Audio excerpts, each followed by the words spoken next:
Alors, bienvenue dans cet atelier. Je suis Guillaume Petit, le responsable commercial de Chamberstein. Cet atelier visera à vous faire une démonstration de notre plateforme Vérif ton doc.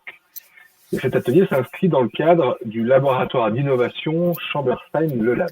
Alors, Chamberstein, c'est une autorité de certification qui existe depuis 22 ans, depuis 22 ans maintenant, et qui produit et délivre des identités numériques par certificat électronique permettant l'authentification forte et la signature électronique. Alors, depuis septembre 2022, comme je vous le disais, on parle maintenant en concept complémentaire à Chamberstein du laboratoire d'innovation. Alors, depuis septembre 2022, nous avons réuni en fait au sein de ce laboratoire des experts capables de travailler avec nous pour contribuer à un environnement numérique fiable et sécurisé. La solution dont on parle aujourd'hui, la solution Vérif ton doc, c'est une plateforme qui permet, comme son nom l'indique, de s'assurer de la fiabilité des documents qui lui sont soumis.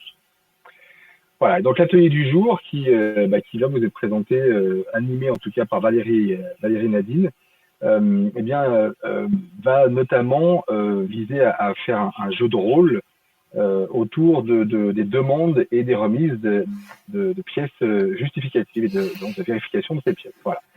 Euh, je vais donc laisser la main, si tout le monde est prêt et techniquement aussi, je vais laisser donc la main à Valérie et Nadine pour ce petit moment de test. Voilà. Oui, alors bonjour, bonjour à tous. Ça nous fait plaisir de vous avoir à l'atelier aujourd'hui.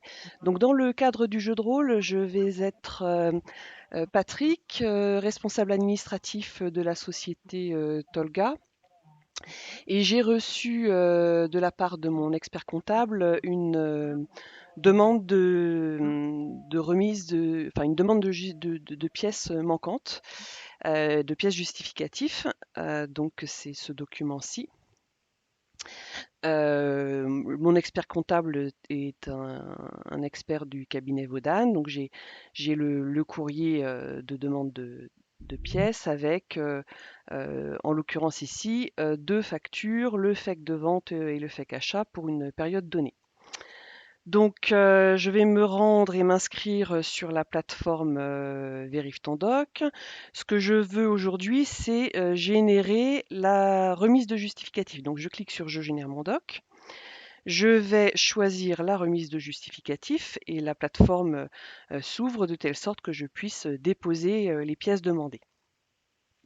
Donc, je vais joindre ici à la fois la demande de renseignements que mon comptable m'a envoyée, et je vais joindre les pièces demandées. Donc un simple drag and drop des documents, la plateforme les télécharge. Je vais pouvoir prévisualiser la lettre réponse qui est automatiquement rédigée au nom de mon entreprise, en l'occurrence Tolga. On va la voir s'afficher ici en prévisualisation. Voilà, donc c'est bien pour mon entreprise. Ici, ça récapitule la liste des documents. Je pense avoir tout bien fait. Je finalise. Je signe cette remise de justificatif avec mon certificat Chambersign.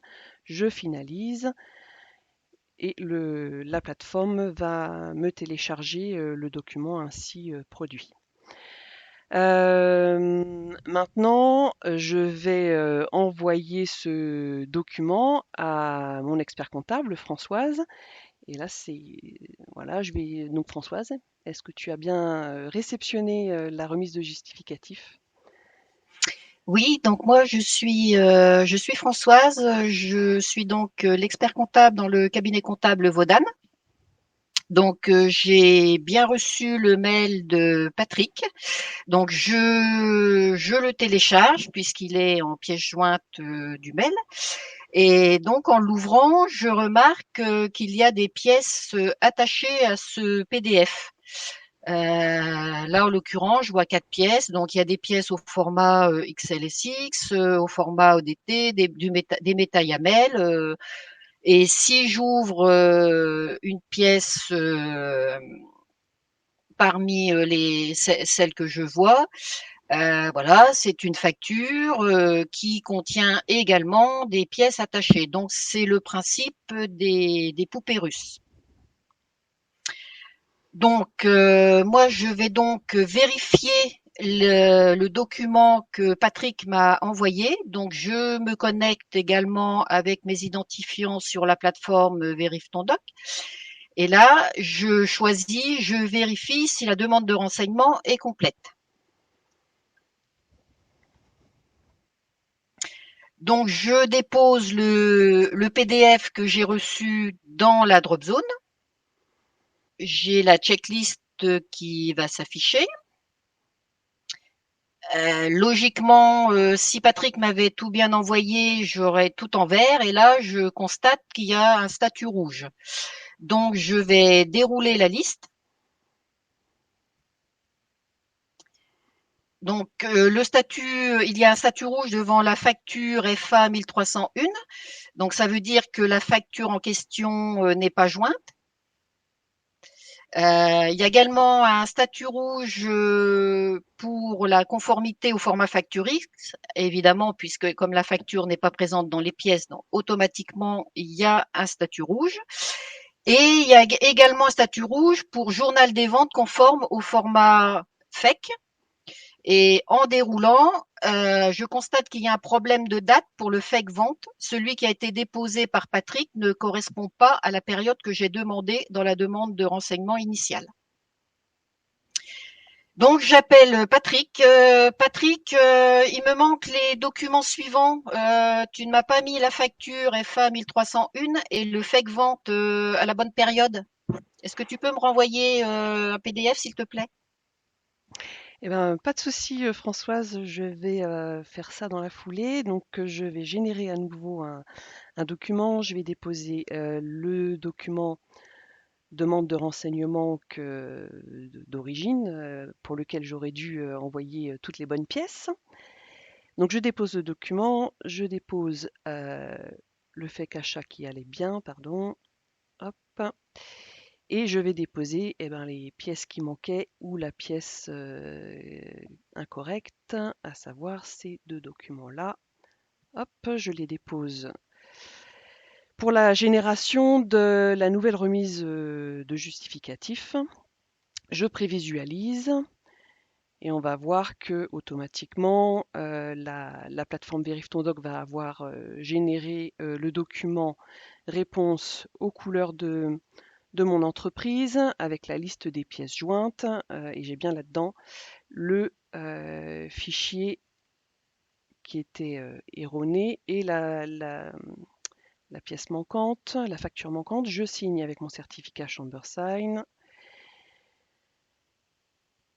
et je vais finaliser le document. Il va donc me télécharger la nouvelle version.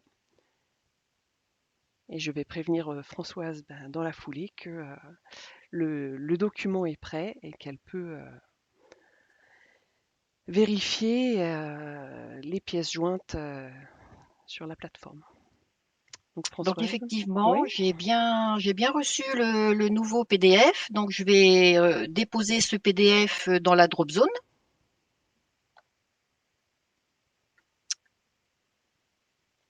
Voilà, donc et là je constate que tous les statuts sont au vert, ce qui veut dire que j'ai bien tous les documents demandés à Patrick en ma possession.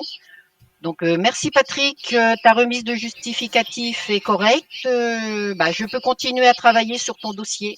À bientôt. merci Françoise. Eh ben, merci Nadine et Valérie pour ce jeu de rôle. C'était vraiment très, très instructif. Donc, ce qu'on a voulu vous montrer en synthèse, c'est un échange interactif donc, entre deux personnes, Patrick, responsable de la société Tolga, et Françoise, expert comptable. Donc, pour rappel, on vous indique ici les documents qui ont été transférés, les pièces justificatives que Patrick et Françoise vous ont expliqué. Ensuite, quelle était la demande de l'expert comptable, à savoir de lui fournir ses justificatifs manquants, donc l'envoi d'un document. à réception de ce document, donc vous avez deux personnes qui sont Françoise et Patrick. Donc Françoise, pour elle, la collecte est relativement laborieuse puisqu'elle n'a pas qu'un seul client dans son cabinet comptable, mais elle en a plusieurs. Donc l'échange qu'elle a eu avec Patrick, elle le démultiplie par rapport à son nombre de clients. Et en parallèle, on a Patrick qui a le sentiment de perdre du temps et de peut-être d'avoir l'impression qu'il a peut-être déjà fourni ce document à son comptable et qu'il faut le refournir de nouveau. Donc face à ça, je dirais que la difficulté, c'est aussi de rassembler ces justificatifs qui peuvent être d'origine diverse. Hein. Ça peut être des fichiers PDF, des fichiers Excel, des photos, enfin, peu importe, je dirais, la nature du fichier qu'il doit assembler. Donc, il va passer beaucoup de temps à rassembler ces justificatifs et en parallèle, le comptable attend de l'autre côté et du coup, cette attente peut engendrer une confiance limitée dans l'envoi des documents. Donc, résultat des courses, on a deux personnes qui doivent échanger des documents et ils s'épuisent, je dirais, dans les échanges, puisqu'en fait, différentes anomalies peuvent apparaître. On peut très bien avoir un FEC à l'intérieur duquel il manque des données. On peut très bien avoir un document qui est manquant, comme ce fut le cas du scénario qui vous a été présenté. Une erreur de saisie, un justificatif falsifié. Enfin, on peut imaginer toutes sortes d'anomalies qui sont liées, je dirais, au document qui a été digitalisé et à la possibilité de le falsifier comme on souhaite. Donc c'est pour cette raison que dans cet échange, Françoise et Patrick décident d'utiliser la plateforme Veriptondoc conjointement de manière à faciliter, je dirais, d'une part pour Patrick la construction d'un document qui est dit autosuffisant. Alors le document autosuffisant, pourquoi on appelle ce document autosuffisant? Puisqu'en fait, comme vous a expliqué Nadine, c'est un système de poupée russe. C'est-à-dire que vous avez une arborescence documentaire avec un document maître et des pièces jointes. Sachant que ce qu'on vous a montré, c'est que quand la pièce jointe était une facture, la facture contenait elle-même le bon de commande, le bon de livraison et le fichier XML. Donc, c'est pour cette raison qu'on parle d'autosuffisant, puisqu'en fait, avec ce dossier, vous avez l'ensemble de l'arborescence, je dirais, qui constitue votre dossier.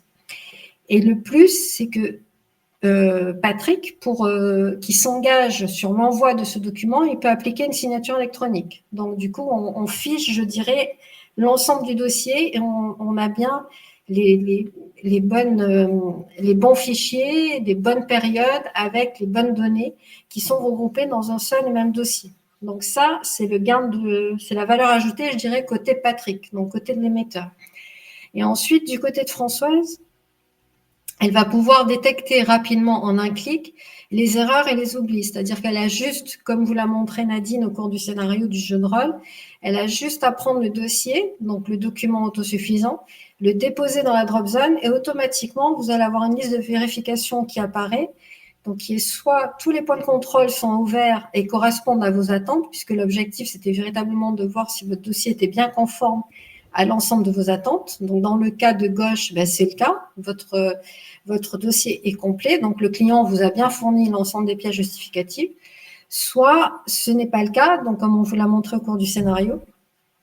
Et dans ces cas-là, vous avez la faculté d'aller lire et de trouver, je dirais, la cause à la non-conformité. Donc, dans notre jeu de rôle, c'était l'absence d'une facture et un problème de date dans le journal FEC. Donc, en utilisant Veriptondoc, on va réduire forcément les allers-retours entre les deux participants. Ça va nous permettre de gagner du temps, de tracer les échanges aussi, puisque les échanges sont redatés au travers de la signature, et de fiabiliser la relation comptable-client. Et d'autre part, ça permet en un clic de détecter à la fois les erreurs et les oublis, de gagner du temps dans les contrôles, mais aussi de pouvoir déléguer vos contrôles à vos collaborateurs ou collaboratrices, de manière à ce que si vous avez une liste de vérification qui est suffisamment précise, le fait vous n'avez pas besoin, je dirais, d'avoir un collaborateur qui soit expert sur tel domaine de contrôle, puisque vous pouvez le déléguer plus facilement. Et ça vous réduit aussi vos coûts de gestion et vos risques de redressement. Donc ça, c'était pour vous faire un petit rappel, je dirais, du jeu de rôle que vous a présenté Valérie et Nadine.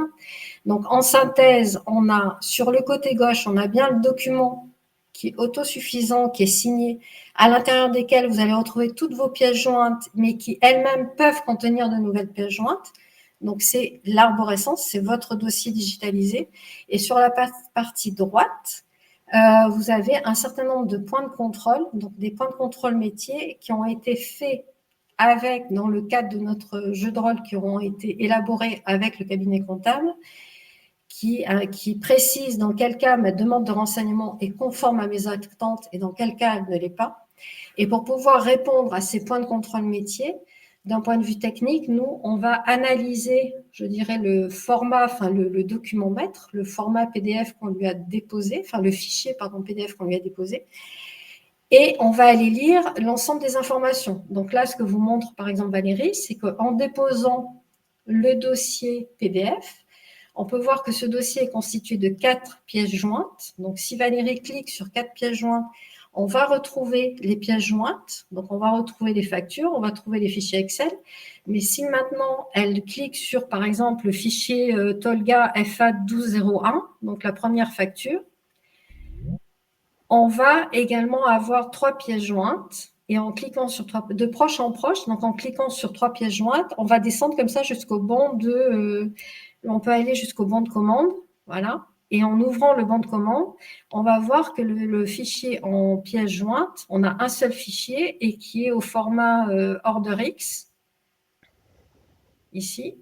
Voilà. Et donc là, on a bien les données, plus précisément les métadonnées. Donc, c'est au travers de la lecture de ces métadonnées qu'on va être en capacité de mettre des points de contrôle métier et de vérifier, suivant vos attentes et suivant vos spécifications, si on est conforme ou pas à ce que vous entendez. Ensuite, pour tous donc si les documents sont signés, on va également analyser, je dirais, la signature qui a été appliquée sur vos documents. Donc, on est en capacité de vous donner le nom du signataire, de vous donner le certificat, de vous donner toutes les informations qui sont encapsulées en métadonnées dans la signature électronique. Et si toutefois, dans la liste de vérification, vous dites que ce document doit nécessairement être signé par Patrick, mais que le document que vous recevez est signé par une autre personne, on a le point de contrôle, je dirais, mettra en évidence l'écart entre la personne qui a signé le document et celui qui aurait dû signer, c'est-à-dire Patrick. Donc voilà, donc je n'irai pas plus dans le détail pour l'instant, je vais laisser la partie à... on a prévu dans 15 minutes de questions-réponses. Donc voilà, donc maintenant, si vous avez des questions, nous sommes à votre disposition. Alors pour ceux d'entre vous qui voudriez prendre la parole, n'hésitez pas à ouvrir votre micro et à prendre la parole.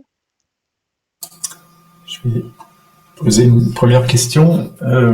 Les documents, comment ils transitent entre les deux acteurs? Alors, pour l'instant, les documents transitent dans le jeu de rôle qu'on avait imaginé, c'était des documents transités par mail.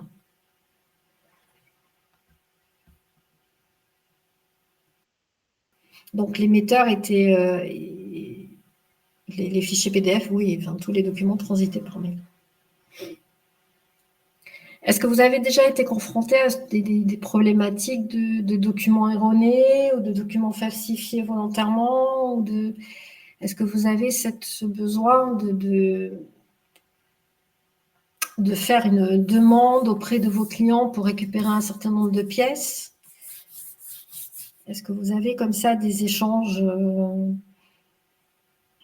Ou peut-être même, est-ce que vous avez identifié des cas d'usage chez certains de vos clients différents de ceux que vous avez vous? Est-ce que certaines pratiques, je pense à Karima par exemple, Karima, est-ce que toi tu as identifié parmi les clients que tu connais, les différents types de clients que tu connais, usagers de certificats parfois ou ressortissants, est-ce que tu as peut-être ce type d'usage identifié chez eux? Ou ce type de risque, en tout cas, identifié chez eux. Bon, Karima est... Oui, peut-être un souci. Ouais, peut-être. Juste peut-être témoigner, on a travaillé là récemment avec un cabinet d'expertise comptable et même dans ces échanges de demande de pièces qui sont plutôt entre le comptable et son client, on va dire, et qui semblent être des échanges relativement apaisés, hein. C'est a priori pas là qu'on imaginerait les fraudes ou les cas les plus sordides. Eux, ils voient quand même un intérêt, hein. Il y a des documents, des pièces qui sont demandées, si c'est pas fourni en temps, enfin sur une date précise, si on n'est pas capable de justifier que c'est bien ce fichier Excel qui a été fourni et pas la énième variante. Rien que pour pouvoir figer ces cas-là, cette démarche là de signer et d'inclure les documents et les justificatifs et les pièces dans un document qui lui-même est scellé avait du sens pour eux. Et moi, je voulais juste ajouter une petite chose. Là, on est parti dans un scénario dans un jeu de rôle où le client l'expert comptable envoie à Françoise les, le document sans avoir lui-même vérifié préalablement que tout était OK sur la checklist. Mais on peut imaginer un client, là en l'occurrence, Patrick peut très bien avoir accès à la checklist de vérification et voir de son côté s'il n'a pas justement mis un document erroné ou s'il manque une pièce et l'envoyer dès le premier jet le document qui va bien à son expert comptable. Ce qui réduit, cette autonomie côté client réduit également bien sûr les échanges laborieux entre le client et son expert. Oui, je précise également qu'on parle de fraude puisque c'est souvent le cas le plus visible et le plus spectaculaire, mais les erreurs sont aussi dans la cible de ce que la plateforme peut vérifier, hein. Se tromper dans un fichier fake et se tromper de journal, se tromper de période, se tromper de je ne sais quoi, obtenir un total d'écriture aberrant, enfin, tout un tas de contrôles assez élémentaires mais très coûteux en temps.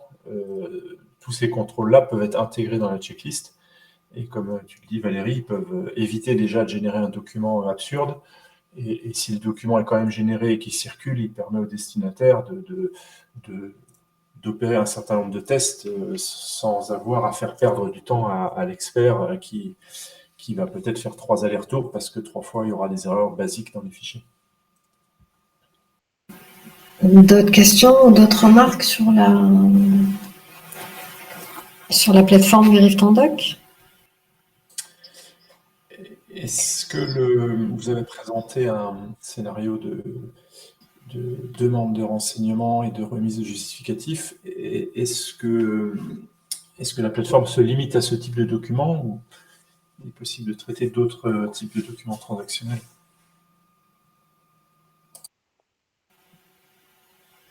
Valérie, je te laisse.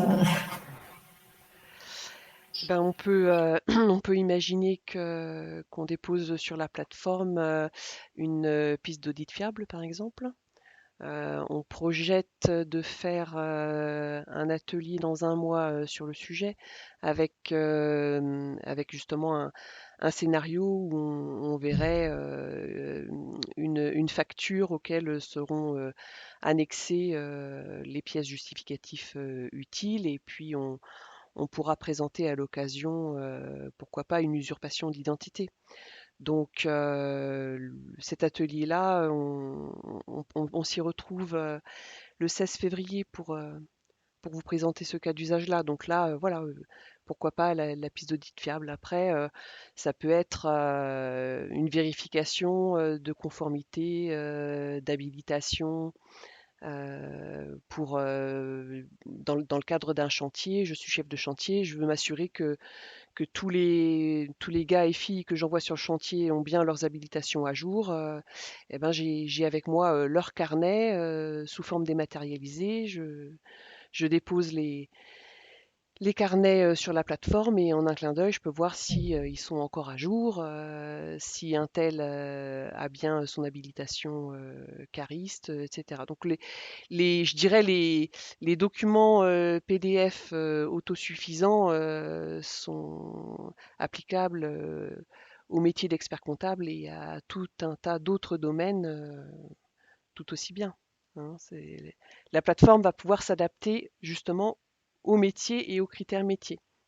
Donc là, c'est à réfléchir voilà, pour les cas qui vous concernent spécifiquement. Voilà, Philippe, Françoise. Non, mais tu as expliqué qu'on pouvait, enfin, que nous, de toute façon, dès l'instant où c'était un document PDF, on pouvait le formater et en déduire les points de contrôle sur la checklist et la paramétrer dans ce sens-là. Donc après, quel que soit, je dirais, quel que soit le domaine, c'est réalisable. Oui, le critère, c'est pas tellement de l'appliquer pour tous les documents, c'est plutôt de regarder là où il y a des risques, là où il y a des fraudes, là où il y a des erreurs, et là où il y a des tiers, hein, parce que tous les documents qui ont une certaine valeur, qui sont source de litiges et qui sont échangés avec des tiers, peuvent avoir un intérêt à être gérés, enfin générés et vérifiés par la plateforme. Ça. Est-ce que vous avez d'autres questions? Sinon, je suppose qu'on peut mettre un terme à l'atelier. Tu avais dit quelle date pour le suivant? Le 16 février. Le 16 février à la même heure. Donc c'est le 3e jeudi du mois. Nos ateliers vont avoir lieu tous les 3e jeudis du mois. Donc vous serez informés via nos plateformes, soit sur ChamberSign, soit sur Paxpar, voilà, au travers des réseaux sociaux par exemple. N'hésitez pas aussi à nous recontacter. Et puis ben, je vais vous souhaiter à tous une très bonne soirée. Merci de vous être joints à nous. Et puis à une prochaine fois. Ah, il y a Philippe qui veut prendre la main. Non, j'ai essayé d'applaudir, je trouvais plus le bouton. J'ai entendu effectivement les applaudissements. Merci. Merci. Merci à tous. Au revoir, merci. Au revoir. Au revoir. Au revoir.